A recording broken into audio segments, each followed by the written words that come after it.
SJC-12986 in the matter of an impounded case. Okay. Mr. Schneiderman. Good morning, Your Honors. May it please the court, I am Joseph Schneiderman. I represent the juvenile. Your Honors, two wrongs do not make a right. The judge's punitive decision to commit a 16-year-old dark-skinned girl to the Department of Youth Services for 90 days in response to the child's emotional outburst at the fear of losing her liberty was fundamentally incompatible with a juvenile justice system that fosters aid, encouragement, and guidance. Three principles justify this. First, Your Honor? Yeah, I think Your Honor is... Thank you. You hear your lips. Thank you. Let me ask you some questions, please.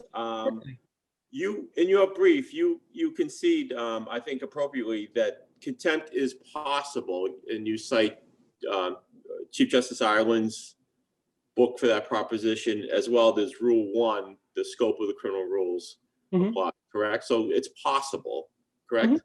Yes, Your Honor. Contempt, more to Your Honor's question, contempt is inherent in the powers of all courts. Okay, so great. So then we get that. And then you also cite heavily in your brief, and you just open with the provisions of 119, Section 53, the rehabilitative provisions.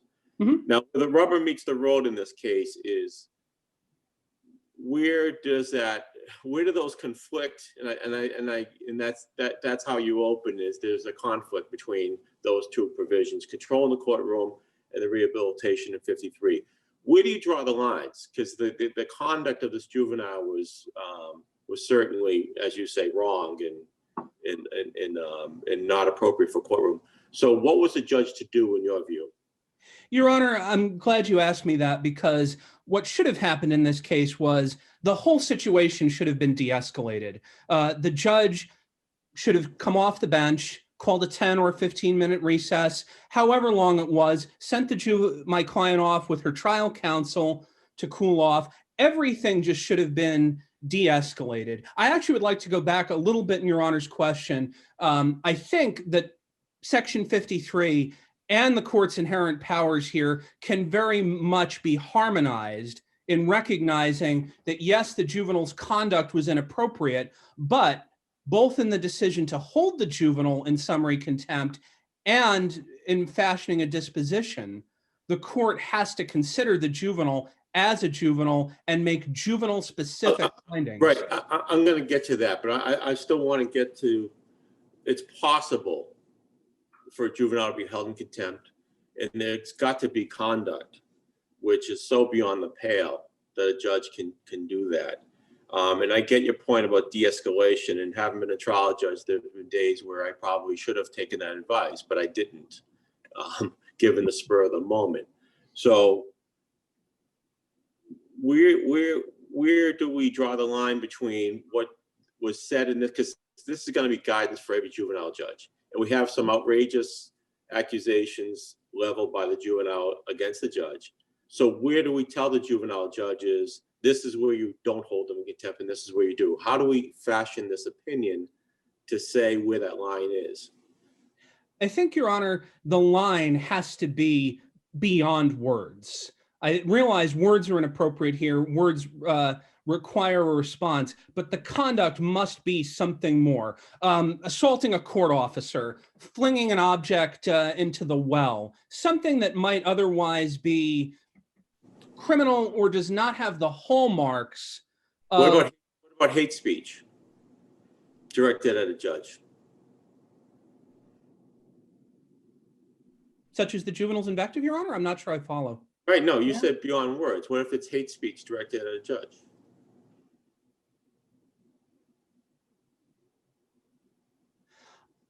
Your Honor, I think the context of the speech has to be critical. And indeed, that's backed up by this court's jurisprudence on threats, for example, and others. So I think it should be something along the lines of a true threat rather than hate speech. I hope that answers Your Honor's question. No, it does. And I appreciate you trying, because it's a difficult area, and you raised some very important issues as well as the amici in this case. Let me just ask you probably maybe a final question from me. this has to do with the procedural infirmities in this case. Here, would you agree that what the judge did that was wrong was conflate Rule 43 and Rule 44? Because as I understand it, a criminal complaint is a device of Rule 44 as opposed to summary process and Rule 43. And if it is a complaint, the judge can't hear it. So is that the issue here? Was a merging? And then I get these rules are very tricky, and you have a judge who is not having a very good day because of this behavior, deservingly, and the judge has a right, obviously, to be upset. And this is something where most judges, I think, because this isn't something you do every day, would have to have the rule book in front of them so they don't mess up these procedures. But here, was it a conflation between the two rules that was the problem? Yes, Your Honor, there was a conflation between summary and non-summary contempt. In volume 1 of the transcript, I believe at page 5 or 6, the judge orders the clerk to draw up a fresh complaint. The complaint that's listed in the record appendix reads summary contempt pursuant to Rule 43.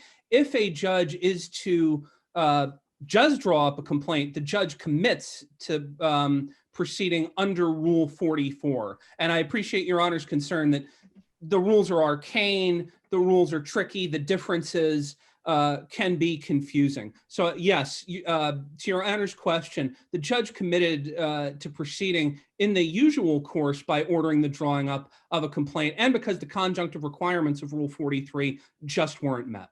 And in that instance, the judge is no longer the complainant. It's referred to the DA, essentially, under Rule 44, correct? That's correct, Your Honor. A complaint for contempt under Rule 44 is referred, and that actually is a further infirmity to Your Honor's question. The complaint and the docket sheets in this case list the presiding judge as a complainant.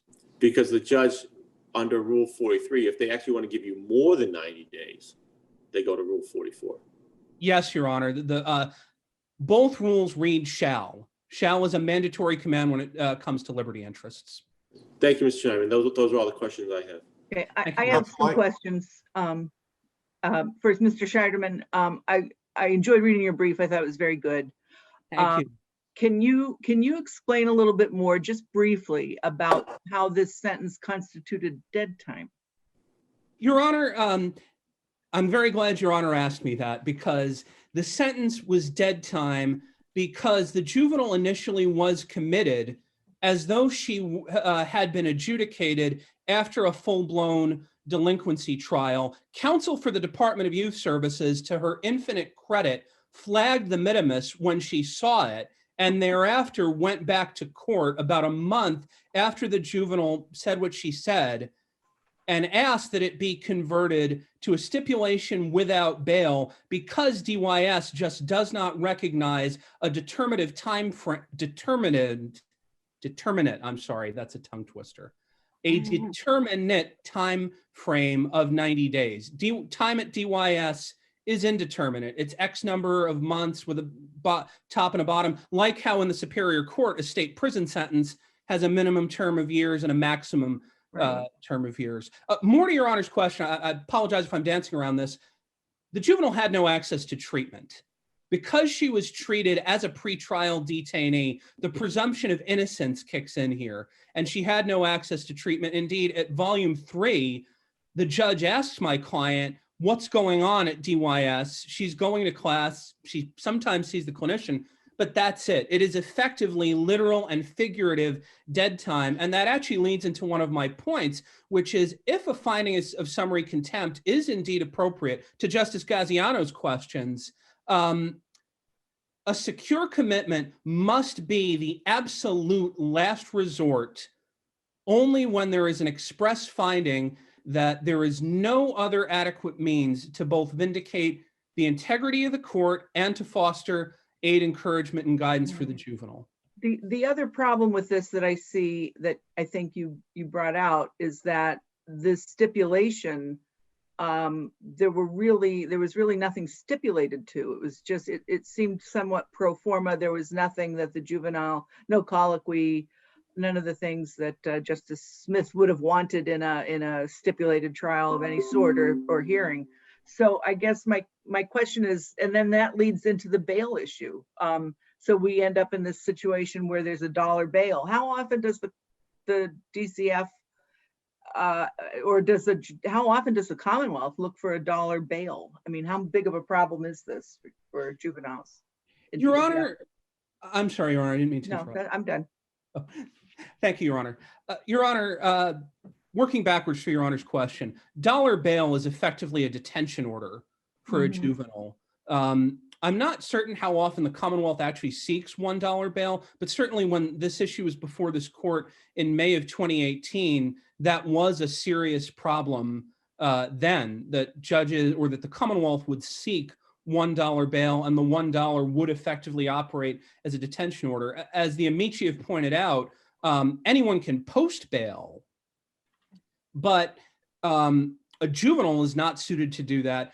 And the bail order here was a release to DCF only, which is why it's a de facto detention order, and which is why this juvenile's response, I think, is understandable, because she is frightened, as she says at length.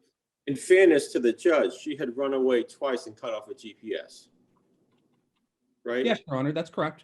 And she was there for an escape. That's correct. So I don't think, I mean, we're being a little hard on the judge. Let's be fair to the judge in this respect. No, Your Honor, I agree. The judge would have been within her rights to consider conditions. Certainly, as this court has articulated in Bregan and Walsh, conditions are there. Your Honor is absolutely correct that this was an escape. This was a serious charge my client had run. I agree. The judge probably should have done something here to ensure my client's return to court. The problem, as I was discussing with Justice Seifer, is it is effectively a detention order. The juvenile is frightened. The juvenile even pleads and says, please don't lock me up. I want to go back to my program. Going back to Justice Seifer's question about the stipulation here, there was nothing in the record. There's nothing in the court file. The juvenile apologizes a few times, but even if the apology operates as an admission to facts, nothing followed it. The judge here, and with full solicitude to Justice Gaziano's point, let's not bash the judge further. The judge here just read too much into the juvenile's apology. And I think it is too much to call it a stipulation. Well, I have one final. I'm sorry. Go ahead. No, you go ahead. Justice Seifer, please. My final question, and then I'll turn over to Justice George, is that can the mandates of Section 53, if we agree that what happened here was wrong, would we say the judge abused her discretion? Would we say the judge violated Section 3? What would we say?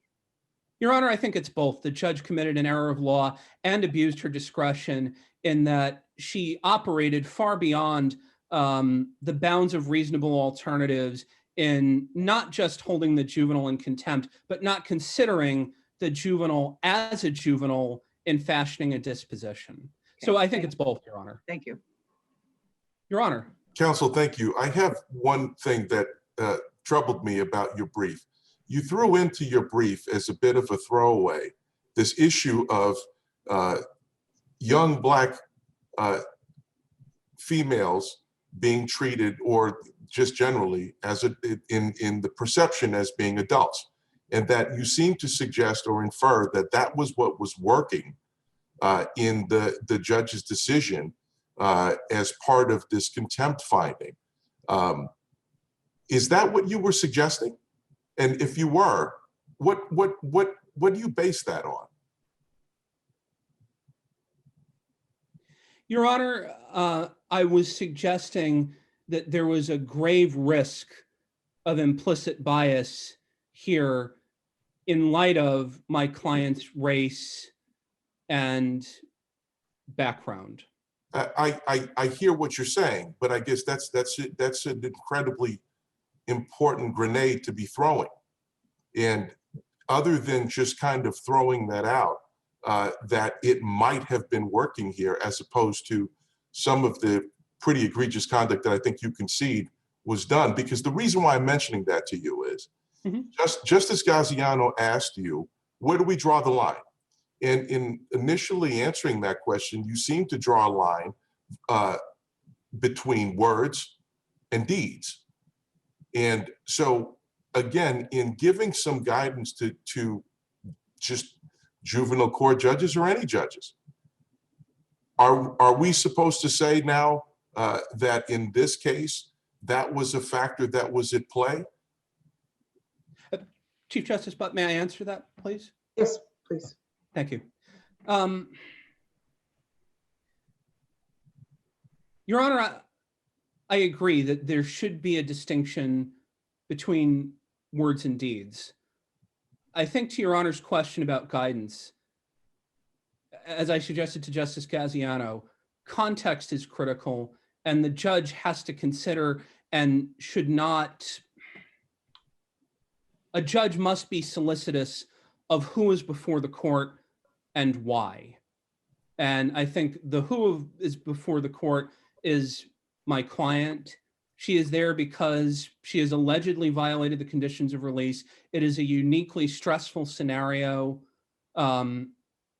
and presence in court matters, context matters. Indeed, this court, or the jurisprudence of the Commonwealth, has long recognized that context is critical to a contempt, such as the case of the applicant for an abuse prevention order who smelled of alcohol and who allegedly gave the finger. I think the court has to consider that and operate on a juvenile specific mode when it comes to a child. Okay, I'm not really sure you're answering my question. Is what bases do you have to say that the juvenile court judge was treating your client as an adult in the aperture which she was viewing what your client did?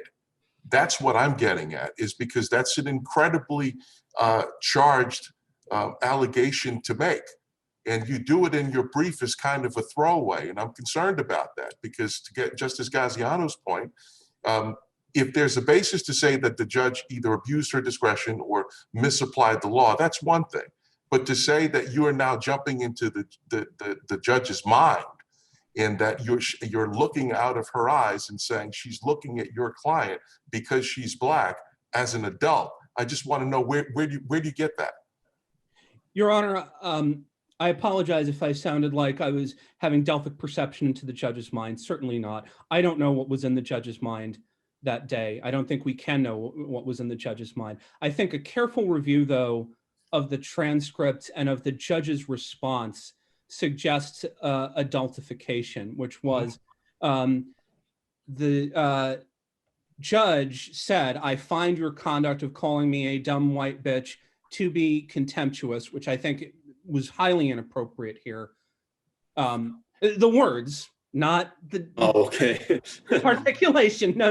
The words, "I find your conduct to be contumacious," not offering the child any opportunity to present evidence as to her background. Indeed, counsel at the follow-up hearing on September 29th said she is subject to a psych evaluation in the other case, not allowing him to get more into that. And the judge thereafter saying, "I am giving you 90 days, which only 2 other adults in the Commonwealth have received." Indeed, an adult who was an experienced defense attorney who sought to disrupt a murder trial. I think the lack of solicitude combined with the judge's response of jumping to a 90-day sentence, which is the maximum allowed under the rules, is adultifying. You talk about the disparity in sentencing, and you did the best you could in your brief and tried to track sentences. And I think what you did was to track reported decisions, correct? I did, Your Honor, yes. Right. There are tons of contempt proceedings that don't go on appeal. I mean, I can think of cases in Superior Court where a defendant slugged a juror, filed into the jury room. That wasn't reported. I can guarantee you he got 90 days. So you didn't look at reports from the trial court as to sentences for violations of Rule 43 or 44. You looked at reported decisions. That's why I thought your analysis on Article 26 and the 8th Amendment, although well done, wasn't rich enough for us because it was only reported decisions. So I don't think you can say, well, this was 90 days and nobody's ever got 90 days, because that, in my experience, is just not true.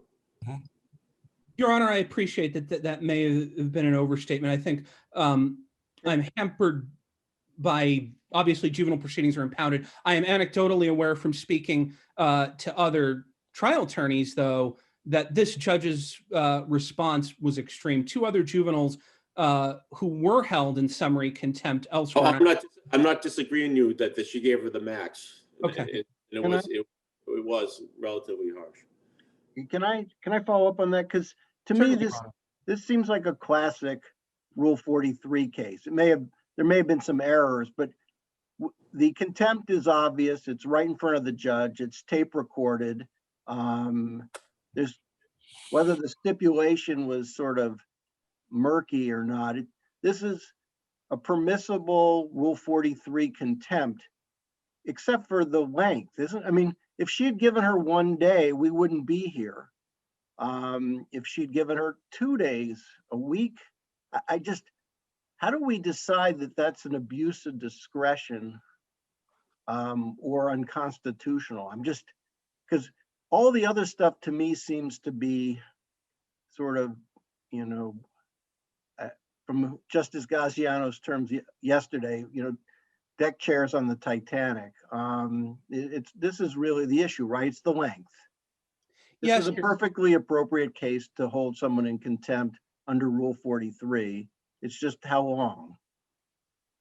Your Honor, it's the length. It is also, as I suggested to Justice George a moment ago, it is the judge's decision to hold the juvenile in contempt without looking at her through a juvenile specific lens. I agree. But even a juvenile specific lens, you know, teaching the child a lesson, this is just not the way to talk to an adult,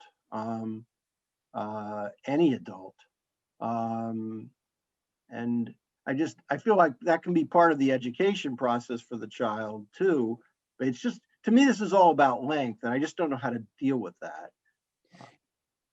Your Honor, I agree that there should be some element for the child to understand the need for decorum in court. I think, though, incarceration or detention, indeed in a secure DYS facility that has all the hallmarks or echoes of a jail, goes back to where I started. 2 wrongs do not make a right. Even if, counsel, it was for a day? Your Honor, I think a day is certainly different than 90, but we have entrusted juvenile court judges from time immemorial to fashion individualized dispositions. I think a day would be appropriate if the judge actually made an express finding that I am doing this to foster your aid, encouragement, and guidance, and I find there is no other way to do that. I think that has to overlay the decision both to hold in contempt and indeed the decision of whether to incarcerate at all. So I think really, there are. oh, go ahead. You're urging us to find a different standard for juvenile court contempt proceedings, in a sense. You want an overlay of to bring the contempt proceeding within the rehabilitation component of the juvenile statutes. Is that right? Yes, I do, Your Honor. That is precisely it. The rehabilitative, the command of aid, encouragement, and guidance should and must apply per force to a child who commits a contempt. I see I am long past my time. I would just end with this. We have all been frightened teenagers at one point and hoped an adult would show us understanding. My client did not receive understanding. Please, Your Honors, don't let this scenario recur. I ask for a reversal, and I thank you kindly for your time. Thank you. Okay. Thank you, counsel. Thank you.